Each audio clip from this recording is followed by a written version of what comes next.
If you had a key to your own house by age 8 and the biggest rule was be home before the streetlights blink on, the way you raise your own kids probably looks very different. And that difference, it's not an accident, it's a reaction. If you were a kid in the 70s or 80s, the concept of helicopter parenting didn't exist. Your parents didn't hover because they weren't there.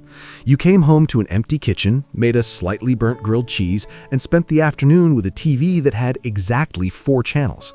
According to data from the Bureau of Labor Statistics, the surge of mothers entering the workforce between the mid-70s and late 80s was unprecedented, with participation rates climbing over 20% in just 2 decades.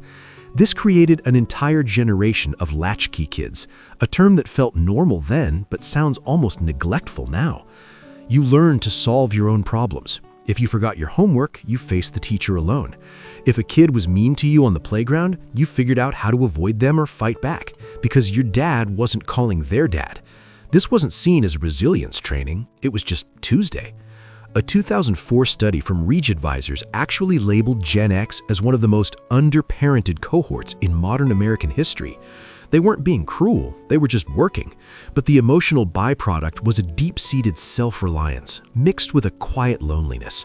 You learned to stand on your own 2 feet because there was no one there to catch you if you fell. So what happens when those kids grow up and have kids of their own? That's where the paradox comes in. Today, you'll hear Gen X parents described as stealth fighters. They aren't the hovering types you see at the playground, spotting their kid on the monkey bars.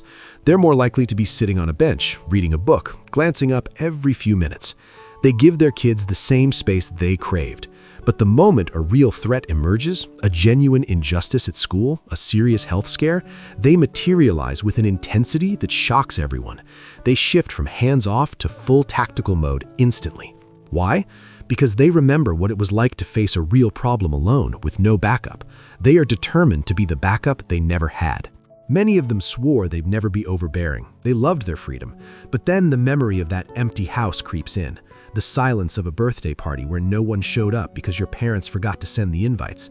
That feeling of navigating adolescent chaos in a vacuum. When you become the parent, that ghost of your former self whispers in your ear. You don't want your kid to feel invisible. So you overcorrect. Just a little. You show up. This brings us to the psychology of it all. Developmental psychologist Diana Baumrind spent decades mapping this out, and her framework is the only way to really understand the Gen X parenting style.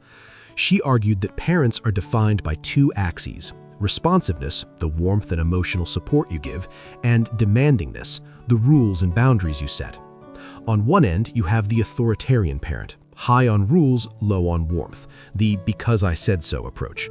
On the other, the permissive parent, all the warmth in the world but zero structure. They want to be a friend, not a parent. But Gen X, whether they know it or not, is gravitating toward the sweet spot, authoritative parenting. This is high warmth and high expectations. It's the psychological equivalent of saying, I love you unconditionally and I will always be your safety net, but you still have to clean your room, and if you fail that test because you didn't study, you own that. The research is robust. Kids raised with this style consistently show higher self-esteem, better emotional regulation, and lower rates of anxiety. They learn that they are capable but not alone. But why does this style resonate so deeply with Gen X? Because they understand failure intimately. They graduated into the recession of the early 90s. They watched the promise of a stable pension evaporate. They learned that the system, the economy, the company, the safety net, is an illusion. You can't promise your kid a secure job or an affordable house anymore, but you can give them the tools to be tough enough to navigate the chaos. You give them roots and wings, as the cliche goes. But for Gen X, the wings are made of Kevlar. Yet they're doing this in a landscape they never trained for. Gen X is the bridge generation. They remember rotary phones and busy signals, but they also have an iPhone in their pocket. They're raising kids in a world of Instagram and TikTok, where every parenting move is dissected by strangers. For a generation that values privacy, who grew up with their embarrassing moments confined to a photo album in the attic, this public performance of parenting is exhausting and alien. They aren't posting the perfect birthday party for the gram. They're too busy making sure the cake doesn't burn. They're raising kids in a world they never trained for.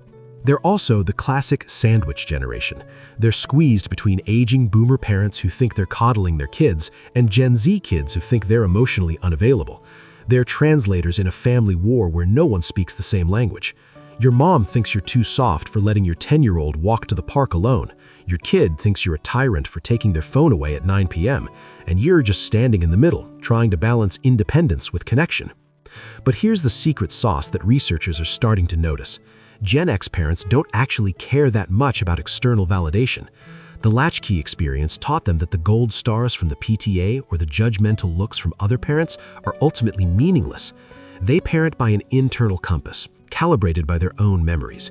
They will let their teenager date the wrong person and get their heart broken because repetition is how you learn. But they will also be sitting in the car outside the coffee shop at midnight, ready to drive them home in silence. No "I told you so" required. They remember what it was like to have to walk home in the rain alone with no one to call. Their relationship with technology is the ultimate example of this. They remember boredom, real, deep, staring at the ceiling boredom. So when they limit screen time, it's not coming from a place of fear, but from a place of knowledge. They know that creativity is born from boredom. They know the value of being present because they lived half their lives without a distraction machine in their pocket. They're comfortable with tech, but deeply skeptical of its cost. They are the last generation to remember what the world felt like without a constant hum of notifications.